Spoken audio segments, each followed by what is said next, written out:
Hey cheaters! Welcome to the CheatLayer Desktop Quick Start Guide. This guide assumes that you have Windows 11 and the latest version of Google Chrome.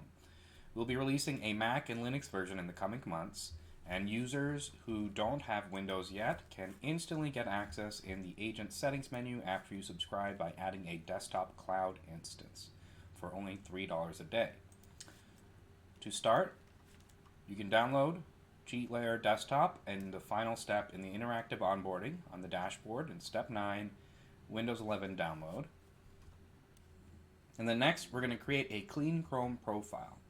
So click your icon in the upper right hand corner in Chrome, and then click Add.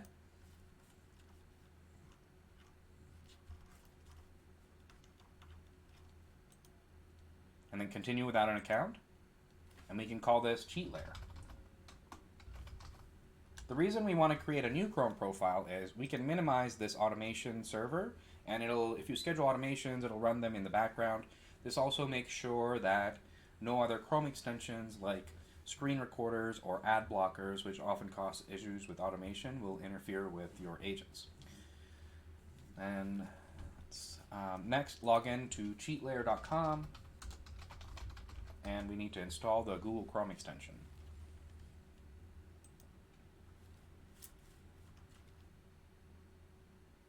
After you're logged in, you'll be presented with the link to download the Google Chrome extension.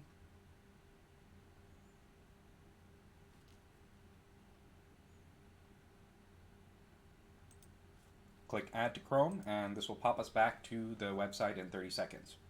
Google Chrome is required because we use certain APIs like the Chrome Debugging API to simulate human key presses, which are certain bleeding edge features that make automations basically undetectable, and all websites are basically required to allow them because it's based on the Accessibility API. And so no other browsers currently support these bleeding edge features, and that's why we use Chrome. And it's going to pop us back to the website soon.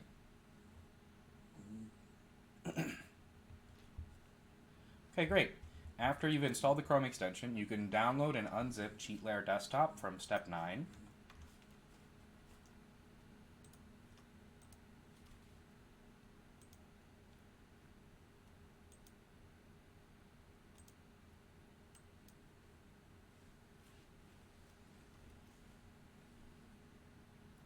In Windows, I'm going to click Extract All.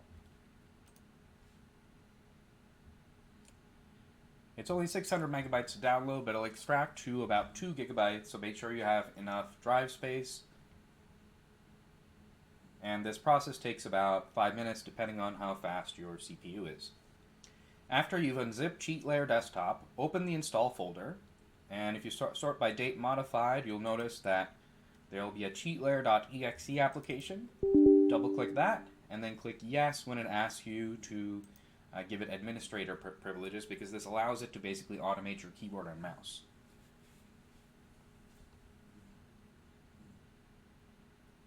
It's going to take a minute to load up here, and we can click cancel because the ngrok server is optional. If you have an ngrok auth token, which is free to set up, it allows you to set up your own GPT-4 powered phone sales servers using only Twilio as the only cost, which is a cent per minute, and allows you to host a web server locally live on the internet on your PC without paying any hosting costs to WordPress and things like that. This allows you to use desktop live mode to build entire services and basically host them locally for free, but it's entirely optional, so you can click cancel. And if you've installed the Chrome extension locally and on no other devices, it'll connect automatically and set up all your keys for you, so there's no required keys or anything. But you'll now be presented with the onboarding, so quickly read each one of these steps, which cover basically an overview of all the features and reasoning behind CheatLayer Desktop. And then if you have your ngrok token, you can enter it here. You can enter your name here, and then you can also describe a little bit about yourself, for example, what kind of business or professional you are. This will help Project Atlas to tailor responses to your needs. And then there's a link to the ngrok website if you don't know where to find it, and you can select if you're technical or non-technical. And what this will do is basically in the chat responses, it'll hide the code or allow you to see them. It's optional to see the code because you don't actually need to run it yourself. And I'm going to just quickly go through these onboardings, but you can go take your time through them. Last thing to note is that you can contact our live chat support Monday through Friday, 9 a.m. through 6 p.m. Pacific time, or email support@cheatlayer.com if you encounter any issues. CheatLayer Desktop currently requires a subscription, but free users have access during the hackathon and also during the product hunt launch. So check out the hackathon link page and our latest news on that for details on how to get free access to CheatLayer Desktop. After you've logged into CheatLayer Desktop, you'll be presented with our two modalities of operation. There is a chat interface for Project Atlas, which builds entire automations for you from end to end of any complexity. And then there's a no-code interface, which allows you to build those same automations using a drag-and-drop, no-code style interface that allows you to piece together things easily visually and also describing each step in simple language. These are not mutually exclusive because Project Atlas actually generates the no-code graph for every automation for you as it builds it for you. So after Project Atlas builds an automation, you can then actually jump in instantly and start editing it using the no-code graph.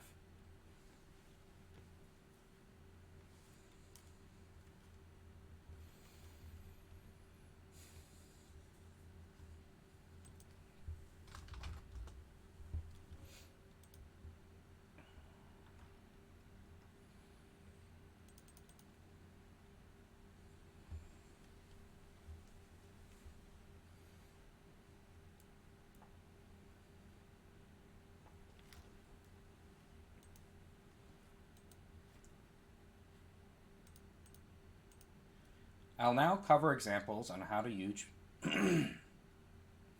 I'll now cover the most valuable examples on how to use both modalities to automate your business. We'll start with Project Atlas. When you've started CheatLayer Desktop, you'll also open the beta desktop page in your browser, which gives you a listing of all the pre-built agents that you can instantly run, and a link to the quick start guide to watch it again. Okay, I'm going to start with a simple example and then work into progressively more complex examples. If you'd like to generate a synthetic video, simply say generate a synthetic video about space.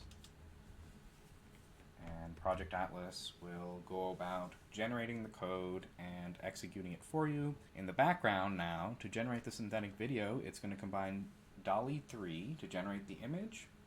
So you can actually choose any theme you want, grow any brand on autopilot, even generate words and text, logos, fun stuff like that for advertising or social media posts.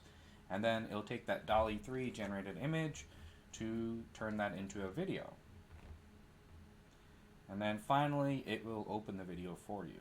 While this video is generating, I can explain what is Project Atlas and what is Atlas One.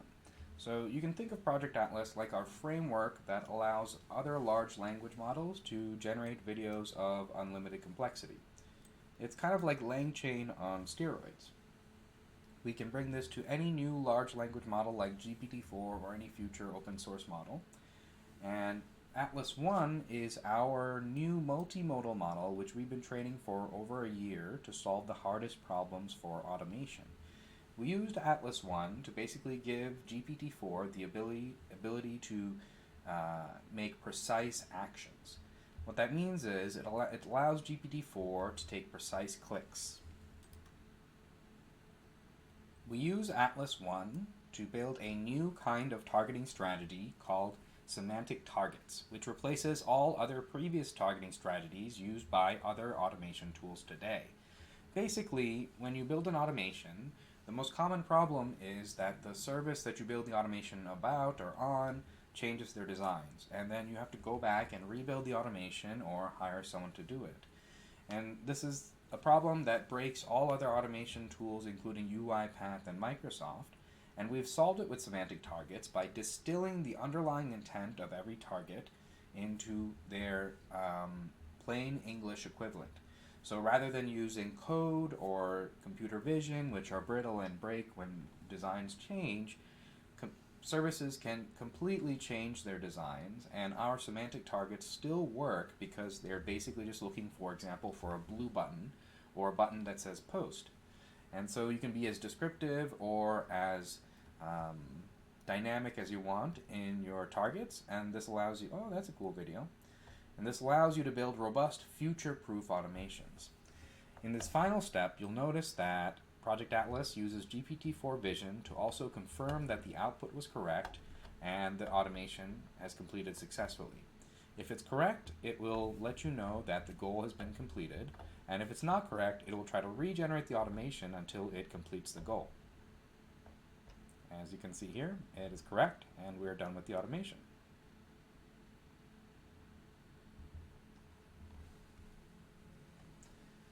Next, I'll go over a more complex example using Project Atlas to generate a more complex video with multiple stages.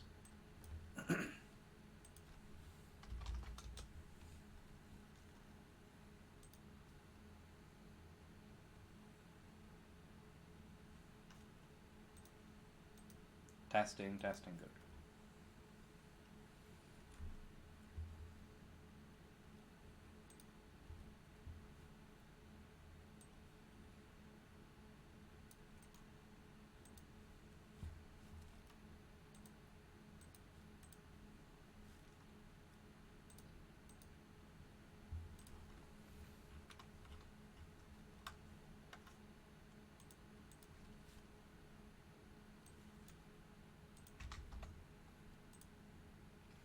This is a prompt that I've been working on that allows us to chain multiple synthetic videos together to actually create an entire movie trailer.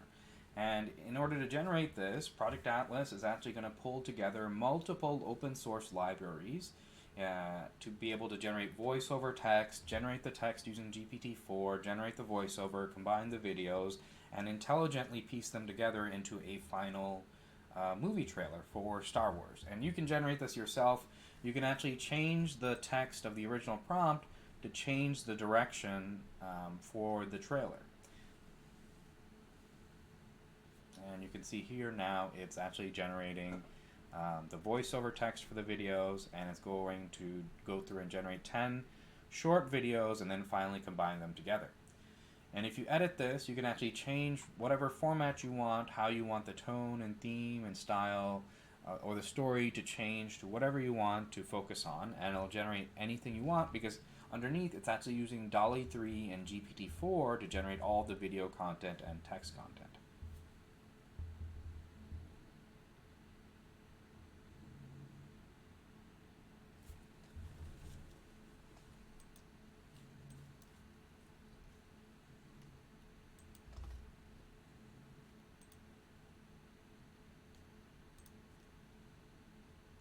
You can see several examples of the final output published to our Twitter. Adventure beyond the sand dunes. A message within a droid piqued his curiosity. "Help me, Obi-Wan Kenobi," it pleaded. Luke found the old Jedi living as a hermit nearby. A legacy lightsabers was passed. A young Jedi named Kira discovered an ancient map leading to a forgotten planet. Accompanied by her droid, R2-G4, she set out in her starship, embarking on a journey filled with wonder. As they approached the world known as Zephyr, the duo was met with an awe-inspiring sight of swirling clouds and a landscape dotted with crystal formations. Kira felt a strong connection with the Force on Zephyr and sensed a presence waiting for her. In a hidden valley, she encountered a wise old alien named Master Lumen, who had been safeguarding Jedi knowledge for centuries. He offered to teach Kira the ways of the Force, recognizing her potential to bring balance to the galaxy. Under Master Lumen's guidance, Kira honed her skills, learning to move objects with her mind and seeking visions of the future. R2-G4 provided loyal companionship, often projecting holographic lessons or recording her progress. The duo grew to cherish the peaceful planet, which felt like an oasis in the vast cosmos. Months passed, and Kira became a formidable Jedi, promising to use her powers to protect those in need. With R2-G4 holographic lessons, formidable Jedi, promising to use her powers to protect those in need. With R2-G4 by her side, she bid farewell to Master Lumen and Zephyr, her starship, disappearing into the stars, ready for new adventures. And you can generate your own. There's technically no limit Longed for to adventure what you beyond can the generate. sand dunes. You can tell it to A even message use within a different droid voices, piqued his curiosity. generate entire TV "Help shows me, Obi-Wan and Kenobi," movies. Of it course, it's pleaded. gonna consume Luke text. found the old Jedi living as a To demonstrate the ability for Project Atlas to reason and make choices, I'm going to give it a generalized problem. For example,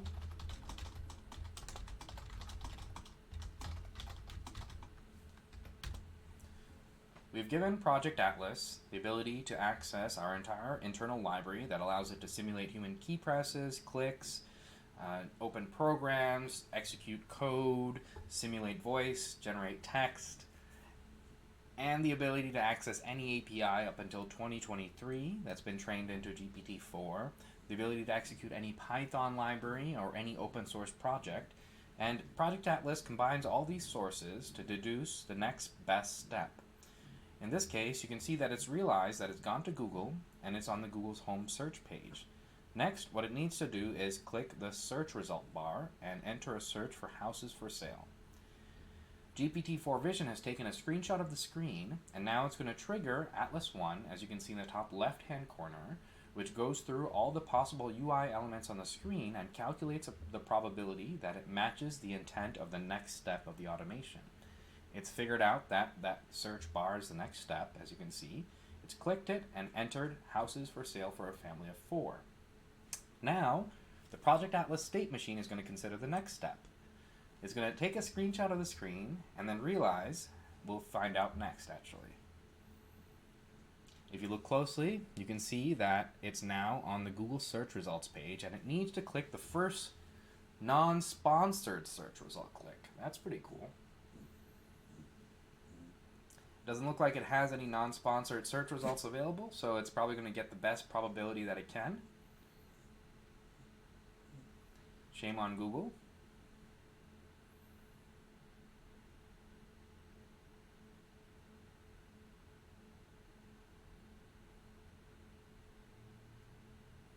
And it looks like it's found the results. Pretty cool.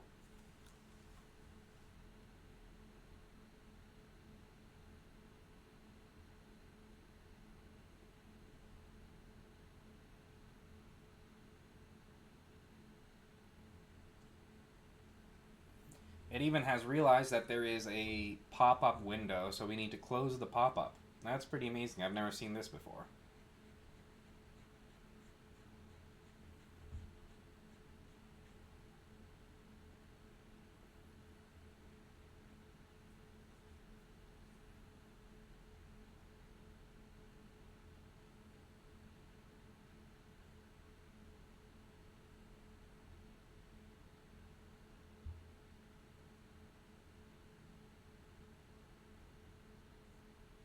Amazing.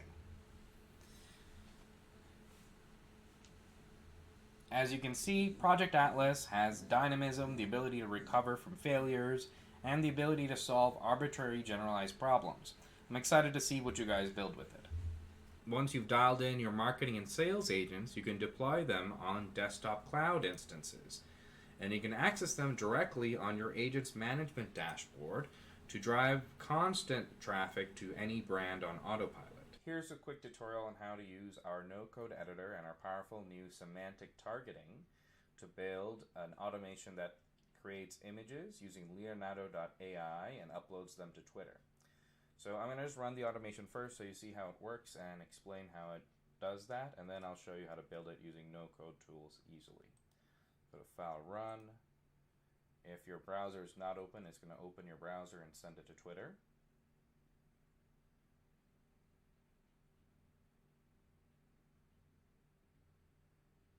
And the first step is finding the post button. If you'll notice in the top left-hand corner, it is flipping through images in parallel. This is using Atlas 1, our new multimodal model that takes images or text as input, and we've trained it specifically to solve the hardest problems for automation. It uses this to build something called semantic targets, which are robust to even future design changes, because it understands the underlying intent of the target. So for example, if you change the color of a button, or if you even change the entire design of the website, it'll still work. And what it's doing here is it's now using GPT-4 to search the screen and generate a social post. And now it's going to post it to the page. There we go. Okay, so now that you've seen how it works, let me go over how to build the automation. We're going to start with a new cheat from scratch. The first step is a semantic click. I'm going to click the post button, and we're going to describe this semantic step more explicitly. We can choose to use the auto-generated description, but I recommend being as descriptive as possible because sometimes you might have two buttons that are also similar. A blue post button with white text that says post. And we can be, I recommend being as descriptive as possible because that'll help it be as accurate as possible. You might have noticed that I was also printing out the probabilities up in the left corner. So if you have two targets that are very similar, you'll see that it actually goes out to decimal places. So if you're more descriptive, that helps you discern between two targets. Okay, so let's just see what this does and run it. And the first step is a semantic click. So you can see it's now searching for the post button and it clicked it. Cool. All right, next, let's just go ahead and click this image button. So I'm going to go back to our no code editor, do a click, and choose this.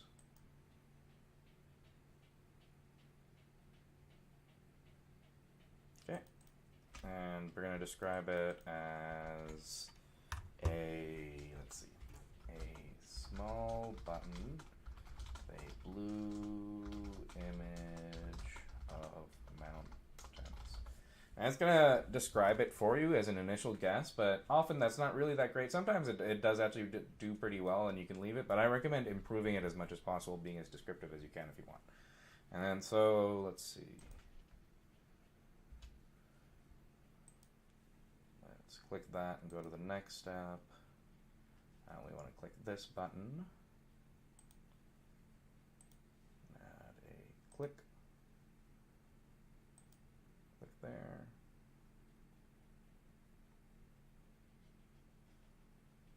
I'm going to describe this. See, it described it as a folder, but I want to describe it as a small yellow folder icon, just to be a little bit more descriptive. I'm going to go back here. Then next, once this is clicked, I want to type something. So I want it to actually go to our install folder if we're not already there. So we're going to go here and use KeyPress. And then in KeyPress, there's a special option here for current directory. And then I'm going to delete this so it doesn't type anything else. I'm going to add another KeyPress to press enter. Let's say return. Okay. And once we're in the current directory, I wanted to click down here, so I'm going to add a click.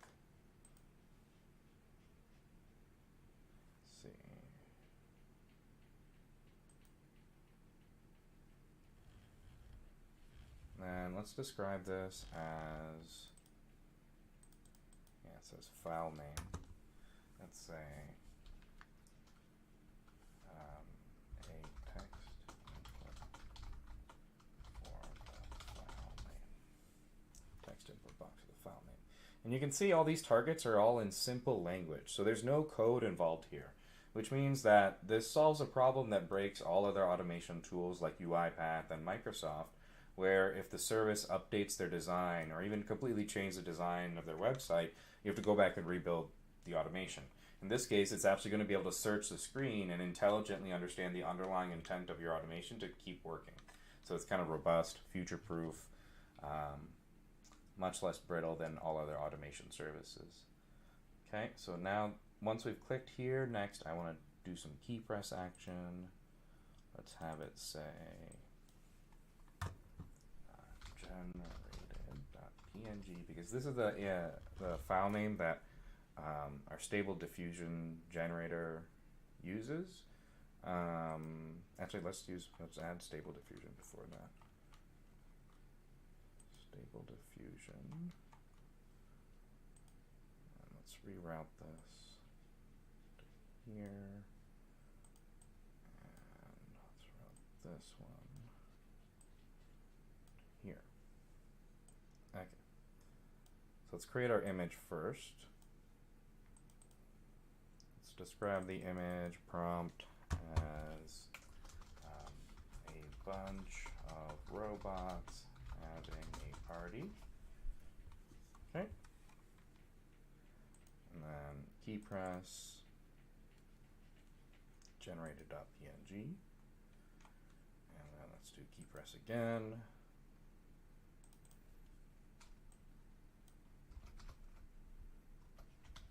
Turn. All right. So let's, at this point, let's just see how far we get. We've done a bunch of steps. I just want to see what's happening.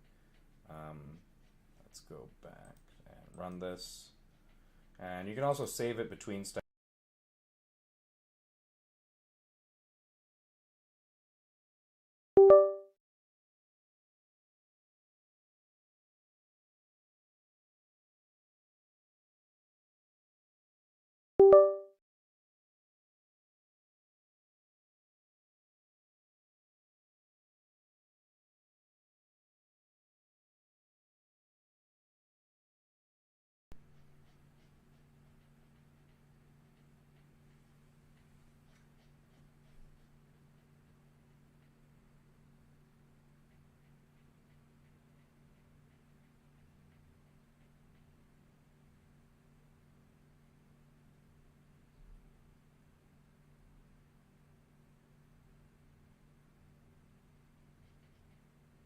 Probably generating the image now. Ah, generated an image. Cool. And this is as far as it gotten. So let's add another step. To click the what's happening section.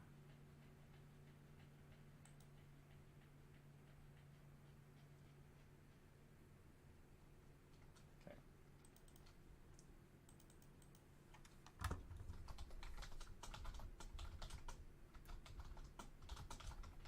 Text that says what is happening. And then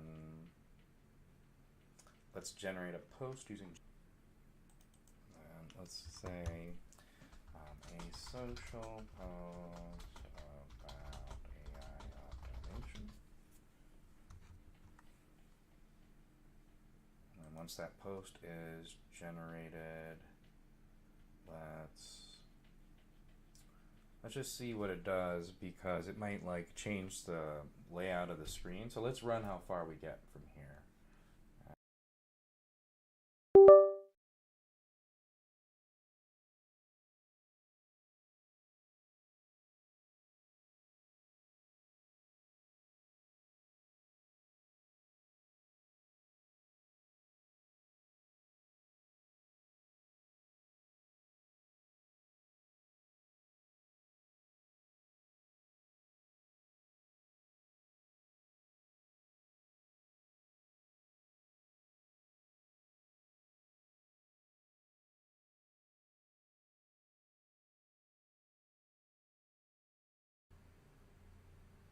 Now we generate the image. It takes a little bit longer. Image has been generated. Clicking what is happening. And now we type some post stuff. Cool. All right. As a final step, all we have to do is click post. So let's go here and sorry. Let's do a click here.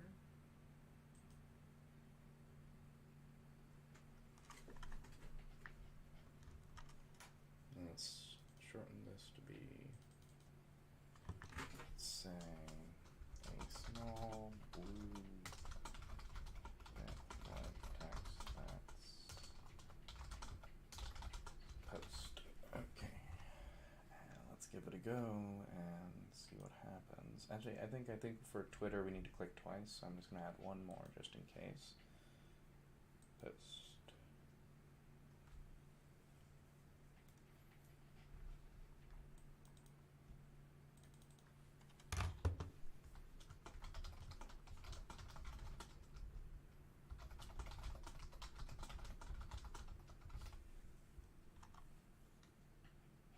Awesome. Here we go. Moment of truth. Opening Twitter.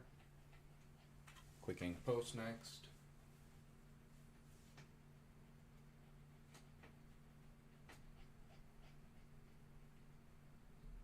Semantic targets in parallel. It actually runs, you might notice it's running through many different images right there very quickly. And that's because it's running them in parallel on our server using Atlas One. This means that even low-end laptops, even if you don't have a graphics card, it'll still work.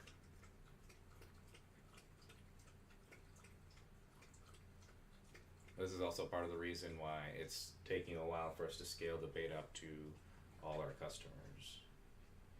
Should be mostly scaled up in the next few weeks, I think. Okay, let's go to what is happening. Ah, there's the new image. And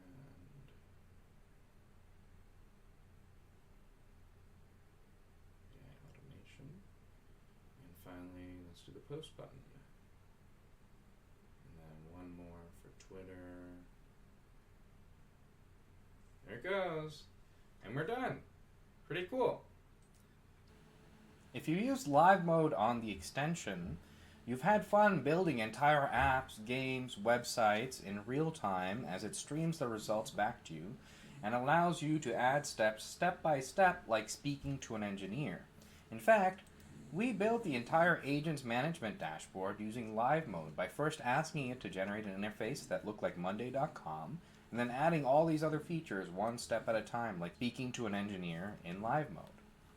As soon as it finishes, it'll host the live output on our CheatLayer website so you can instantly share with friends.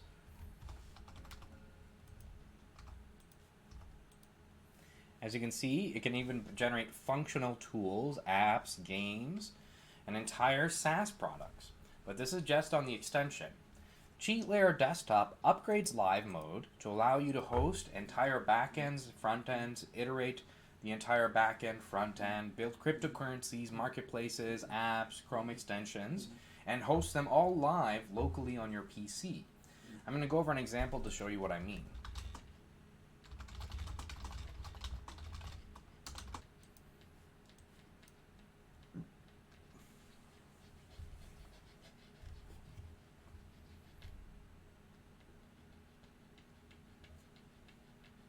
It's now installing the Flask server code using Bash. And now it's running the Flask server. And there it is. Pretty cool. So it's updated the listing, it's added some images, and made it a little bit better. Amazing. In the final step, Project Atlas is going to verify that it completed the result. We can see that it's accomplished the goal. It's described that it's completed the original design that we set out to build, which was very simple, admittedly, but this is very powerful because you understand that this generalized agent is an engineer who now will work independently of you without you having to correct it to reach your initial goal.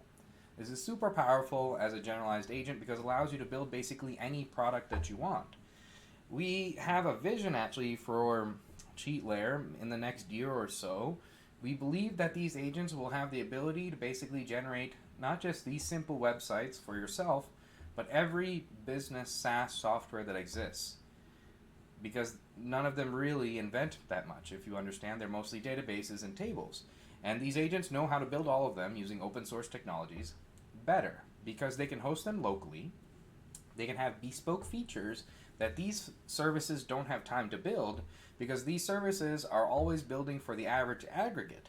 And so they don't have time to build every feature for every user, which means that you will always be able to generate a more customized version of all those expensive business software like HubSpot, Drip, Salesforce, and so on. In fact, it'll be better because it'll be hosted locally. You'll have access to all the data. It'll be more secure. You'll get custom features, and it will be free. Let me repeat, all the most expensive business software in the world by next year will likely be free. And this isn't just something that we're building. This is a consequence of where the technology is going. Even if we don't release this, All agents, we believe, by next year, when we get to around a 500K context limit, will have the ability to generate entire services like LinkedIn, HubSpot, Salesforce, and so on, entirely in memory with a single prompt. This will likely completely disrupt the SaaS industry. It's part of our vision to actually make that as easy as possible because originally we set out to solve the problem of helping people go from 0 to 1. And this actually does lower the bar for people to start businesses. It's a super exciting future, and CheatLayer Desktop has been designed specifically to enable that future. Your ngrok address allows you to host these services live on the internet.